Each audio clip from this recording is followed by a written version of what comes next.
The imperial widow asked the princes and the great chieftains to elect the son of her loins, Kuyuk, the firstborn of Ogadai, to the 4 cushions of the Mongol throne.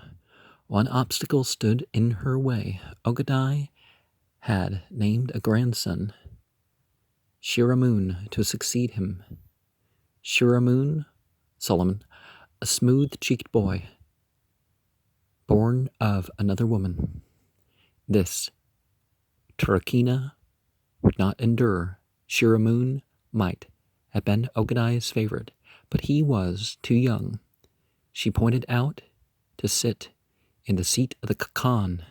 Shall a grandson be chosen? She demanded. While a son lives, the Mongols yielded to her wish. They had pledged obedience to the house of Ogadai, and Sir Kuktiti Begi made no objection. When Batu failed to appear in his homeland for the election of Kuyuk, Turakina commanded that the second Kurultai of the Golden Family be held without him on the shore of the Blue Lake. No one, a chronicler relates, ever beheld such an assemblage before. For a few weeks, in 1245 of the Vulgar Era, the encampment at the Blue Lake became the metropolis of the world. 2,000 white felt tents were pitched there around Sira Ordu. Yet the throngs that crowded in had not space to dismount within the borders of the camp. And the plain became alive with cavalcades seeking quarters. Doctors of learning from Cathay ate by the open fires in the steppes with shaven mullahs of Samarkand and red llamas out of Tibet. Chinese ministers and Manchurian lords brought their gifts to the new Khakan with the judge of judges from Baghdad and the silent envoys of the old man of the mountain. 20 reigning princes waited outside Kuyuk's threshold to do homage. Some of them had made the long journey from the far west. The Emir Argun from Khorasan, the area that we now call Afghanistan is included in that. Sultan Rukn ad-Din from the Turks of Asia Minor, and 2 brothers of the Atabeg of Aleppo. From the Caucasus appeared Simpad, the constable of the Armenians, and his enemy Kilij Arslan, the Red Lion, the Sultan of the Seljuks, and David, pretender to the throne of the Georgians. The Grand Prince Yaroslav had come from Russia. Batu had sent him to represent him. Subutai appeared, and then, weary of politics and ceremonial, asked permission to depart to the war in China. And it comes to the ceremonial. Zarathustra and basically every other monotheist prophet after that kind of said, it should be something that the average person can do. Maybe the average person can't remember the whole scripture, but a couple minutes, or even a minute of material that they reflect upon and experience, But these elaborate ceremonies that only people who have no other job can lead, or usually only people with no other job. All the members of the houses of Ogadai, Tului, and Jagatai came in from their far-off domains to the feasting and the dancing of Kuyuk's Kurulatai. Never had they beheld such evidence of the growth of the nomad empire that stretched now over more than half the known earth, over 6,000 miles from the rising to the setting sun, and roughly 2,000 from the polar ice down toward the lands of the sun. Except For the barbarians at the end of Europe's peninsula and the ancient dynasty of the Sung in southern China, the Mongols knew of no powers able to stand against their progress. The chain of their victories had been unbroken. Yet there was a restlessness and a fear in the sons of the three great houses. Even while they feasted, Batu had failed to come to the cruelty of his blood kin, and they remembered the saying of Genghis Khan, "He who remains in a distant place and does not come will be like a stone fallen into deep water, or an arrow shot among reeds, he will disappear." They were in dread of Kuyuk as well. He allowed no more, now that he was Khan, to approach nearer to him than the stables without permission, or to speak before he spoke. He had a nature as inexorable and majestic as his grandsires. Some of the elder Mongols thought that the Sultan of Genghis Khan had left the great standard and entered the sickly body of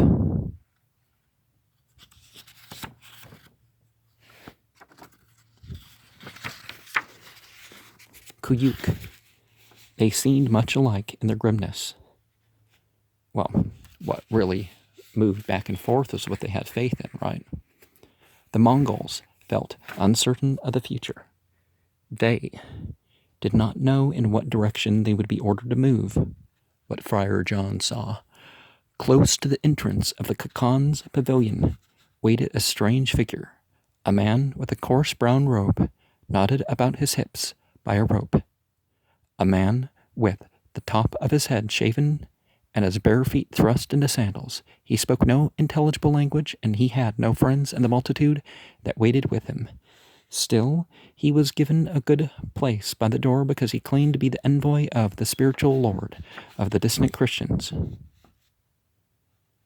He was, in fact, the nuncio of the Pope, the Franciscan friar John Aplano Carpini, the first European to arrive of his own will at the nomad court, a stout, shrewd man full of energy who had come in to the amazement of the Mongols astride a donkey. He had explained himself to Batu back on the Volga that we were messengers from our Lord the Pope, the Father and Lord of the Christians, going to the Tartar nation to desire peace and friendship between the Tartars and the Christians. Well, this can be qualified by the idea that by 180, the historical founding of the Catholic Church, there wasn't one type of Christianity. But, they wanted to be the universal Christianity, but they were never the only group of Christians. And as the Pope wished the Tartars to become great, he admonished them by us, and by his letters to embrace the faith of Christ, well, the faith of Paul and the people after him, in reality, without which they could not be saved.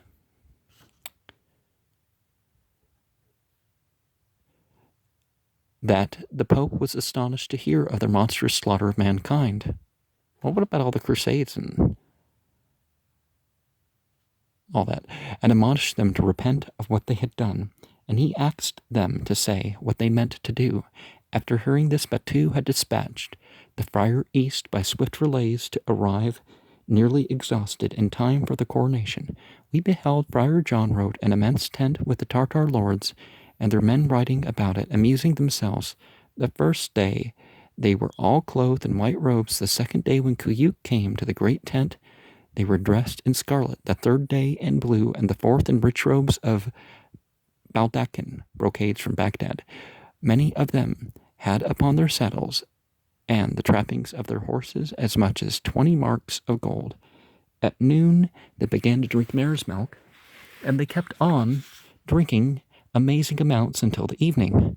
They invited us to drink with them, treating us with ale, as we did not drink mare's milk, so much that we made them understand it was hurtful to us when they desisted. They gave to us and the Duke, Yaroslav, the place of honor. When Kuyuk came out of the tent, he was greeted with the sound of music, and was saluted with beautiful rods tipped with scarlet wool. They told us that 4,000 envoys had come to him with gifts. Among the gifts were semites and silk girdles wrought with gold, and a canopy covered with precious stones, and a number of camels, having trappings of baldachin, with horses caparisoned in leather or iron links. We were asked what gifts we had to offer, but we were unable to present anything. To the Mongols, in the full tide of the great festival, the appearance of this strangely robed envoy who had no gifts, who besought the Khakan to change his nature instead of submitting to him, was an astonishing riddle. The voiceless Karpini, he had a companion, a Pole, to interpret for him, was sent to Tarakina to be inspected by the Dowager.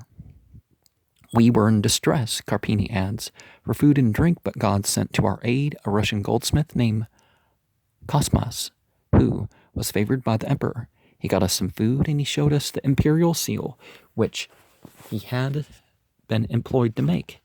It is thus inscribed: God in heaven, on earth, Kuyuk, Khan by the power of God, the seal of the ruler of all men. While we were at his court, this emperor raised a standard of defiance against the Church of God, the Holy Roman Empire, and all the Christian nations of the West, unless they should be obedient to his commands. The intention of the Tartars is to subdue all the earth in 18 years, and they have only abstained from this purpose of late because of the death of Ogadai Khan. Of all the nations there are, in some fear only of us, and on this account they are now preparing to make war on us. Well,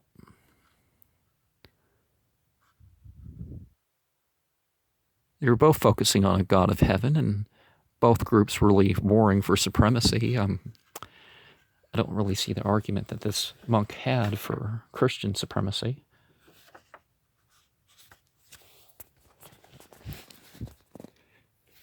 And I kind of understand why these Mongols, took to the Christians more, because the Christians, rather than, the Christians ate the unclean meat and drank alcohol and stuff, and didn't have rules about washing up. And well, I guess the monk was supposed to wash his hands before the mass or something, or he could, Wow. They puzzled over this envoy, who looked like a beggar. Friar John was making shrewd use of his eyes, studying the Mongols and asking questions about their methods of war. The Khan's secretaries inquired if the Pope had people about him who could read their answering letter in Mongolian or Russian or Arabic. Karpini had to explain that no one in the papal court could read such a missive. Well, wasn't this around the time one of the popes had a Latin translation of the Quran or something, so Arabic would have been probably more available, but if it had to travel west, go through Russian territory, the Russians could have passed on what it meant. When the Mongols urged him to take their envoys back with him to the papal court, Karpini objected for reasons of his own. I was not willing to do so, he explains in his journal. For this reason, they might see the wars and quarreling that went on among the Christians, and so would be more encouraged to make war on us. Also, I feared that the messengers were meant to act as spies examining the approaches to our land. Well, isn't that what this guy was doing? The amusing point is that Karpini himself was carrying out a spy's mission.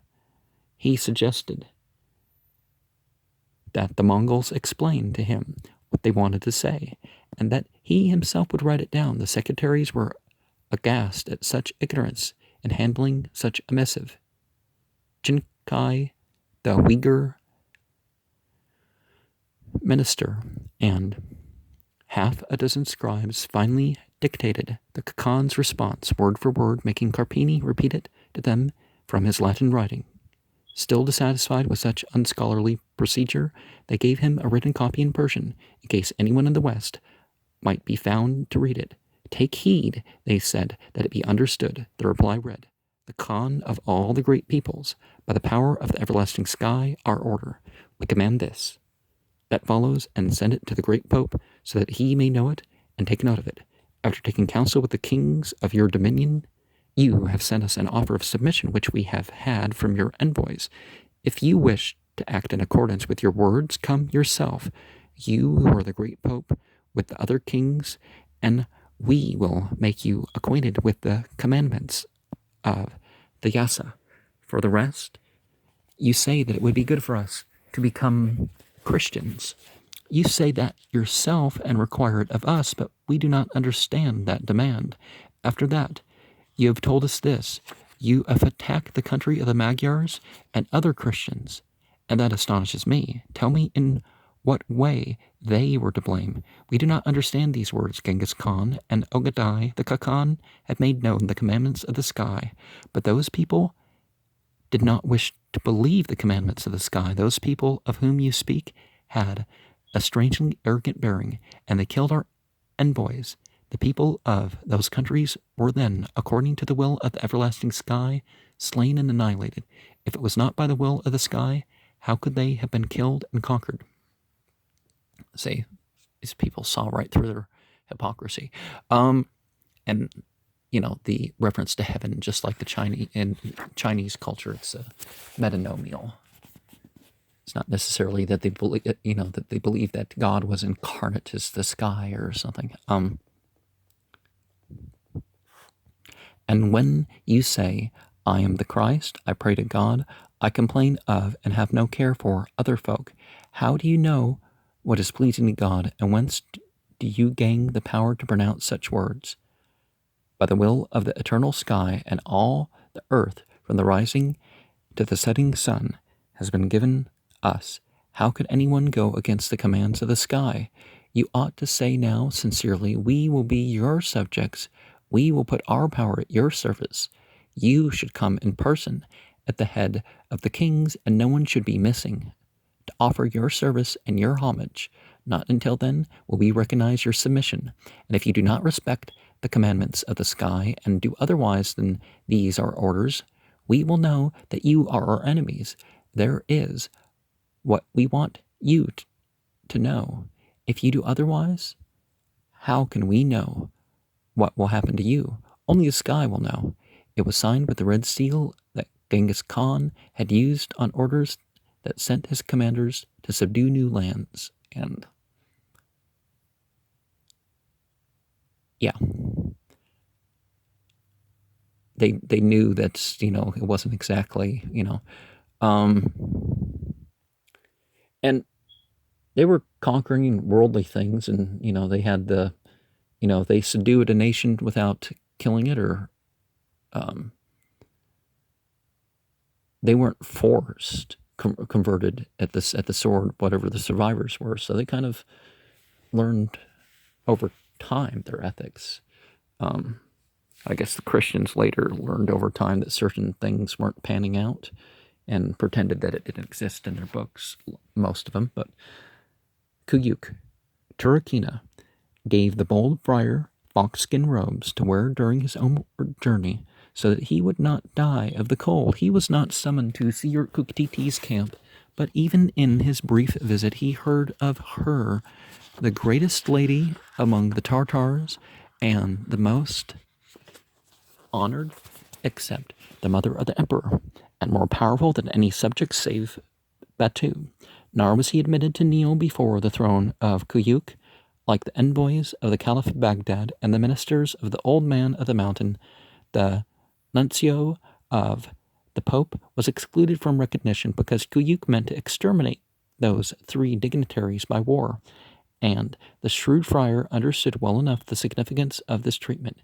He only saw Kuyuk pass at a distance, a man of middle size, exceeding careful and grave in his manner, hardly ever seen to laugh.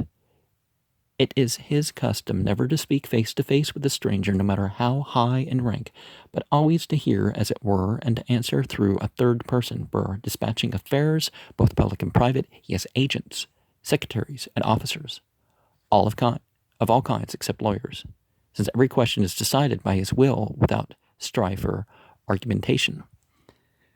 Frail in body, Kuyuk's implacable determination contrasted sharply with his father's animal-like tolerance of things as they were. Kuyuk was by nature feeble in health, Rashid declares, and seldom free from ailments. In spite of that, from the hours of sunset to sunrise, he occupied himself with goblets of wine and fairy-cheeked creatures, lovely in body. So his sickness ever waxed greater, nor would he leave off from so doing. In the days he was prey to melancholy, without the desire to speak or to hear. In the giving of gifts he exceeded all bounds, and he desired his name to be raised beyond that of his father. But his time was too short. The father, impatient of his son's sickness, had put him aside for a favored grandchild. The son, resenting the slight, longed to excel his father. Okadai had talked with beggars and peddlers. Kuyuk would speak only through a minister to a suppliant kneeling before the throne. The portrait is clear of the new Khan, racked by illness, driven by the intensity of his purpose, keeping apart from his fellows, and filling the wakeful hours of the night with wine and women. No doubting his strength of purpose, he gave away 500 wagon loads of treasure. He commanded that all yarliks bearing the sacred red seal of Ogandai should stand approved without being referred to him. He put to death the financial juggler Abdurrahman and summoned back the old ministers of integrity, Chinkai, the Christian Uyghur, and Yelbaj, the pagan, the Turk. Pagan and heathen to a Roman was just material culture. It had nothing to do with religion. And the Catholic Church called everybody who only worshipped one God a pagan. Anybody who didn't oppose nature and the religion was called a pagan. And non-Christians were called heathens too. Well, all non-Christians were called heathens. But his Mongols complained of the influence of the Persian slave woman Fatima upon his mother. A little more, they said, and she will become the ruler of the great Khanate. And the great Khanate. And they warned, Kuyuk, the slave woman will work her sorcery on thee and on thy brothers. Kuyuk ordered Fatima to be taken by force from his mother's tents and stripped and flogged naked until she confessed to sorcery. Her Mongol inquisitors then made certain that the evil power, the Kelet within her, would not escape to do further damage when she died. They sewed up the openings of her head and lower body and threw her into a river to drown. This enraged Turukina, but Kuyuk paid no heed to her anger.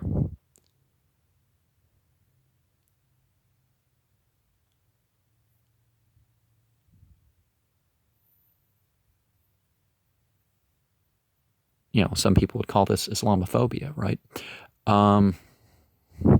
Certainly an act of injustice.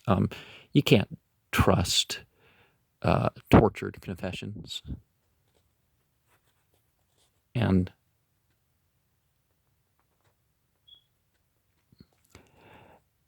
with decision as swift as a sword stroke, he led the nomad empire in a new direction. Like Genghis Khan, he believed that the steppe dwellers must remain in the steppes to rule the outer world. The throne must be at Karakorum in the Black Walls, and the learning of the steppes, the teaching of the Uyghurs and the Nestorians, who remembered the Christian letters and ritual only dimly from the last days of the apostles, must suffice. Well, dimly, things attributed hundreds of years later and composed.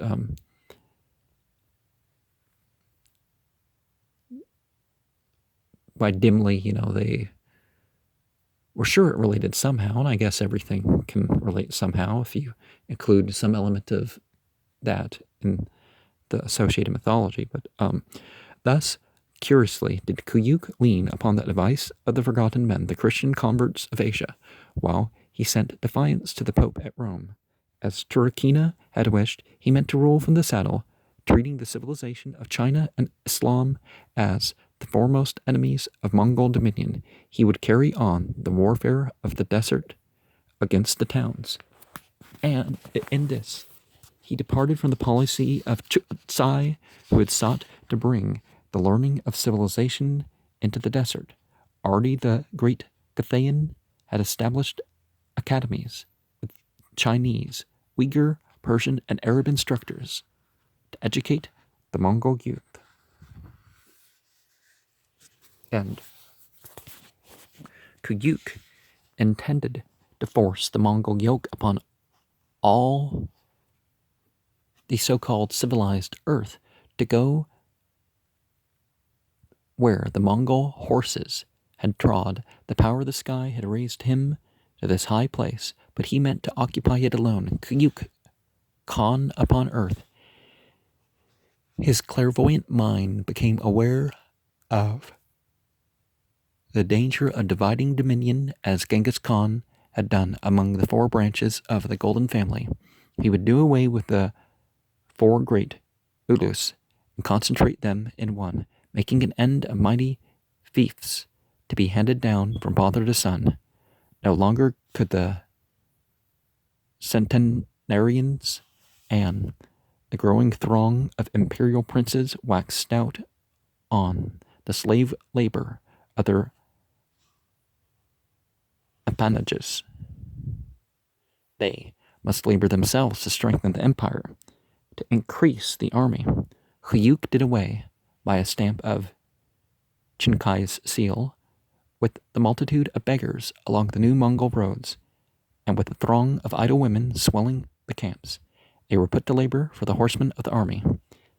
In these forceful measures, Kuyuk had the aid of his wife, Ogul Gaimish, who was favored by Turkina, and who imagined herself the first lady of this one-man administration.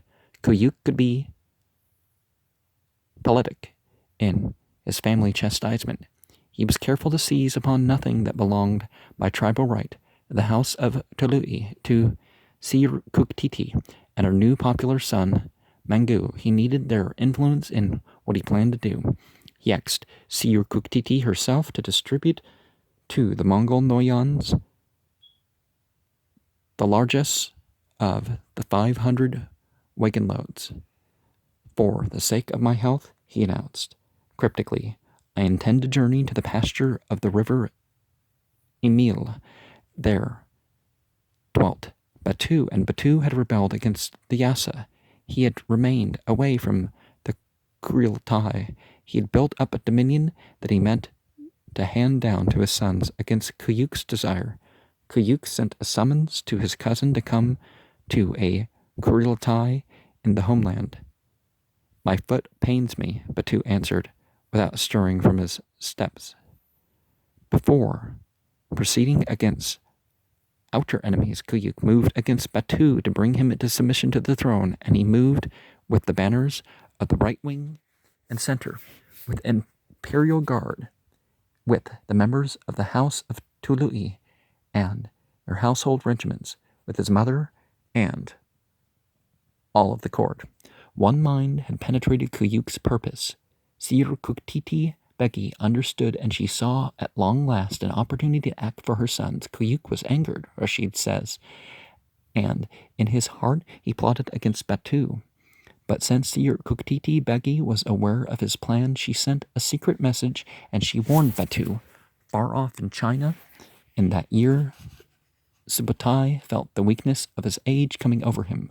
Whether he knew of Kuyuk's purpose to lead the Mongols against Mongols is uncertain. He asked permission of the Khakan to retire from the left wing to his yurt in the steppes by the river Tula.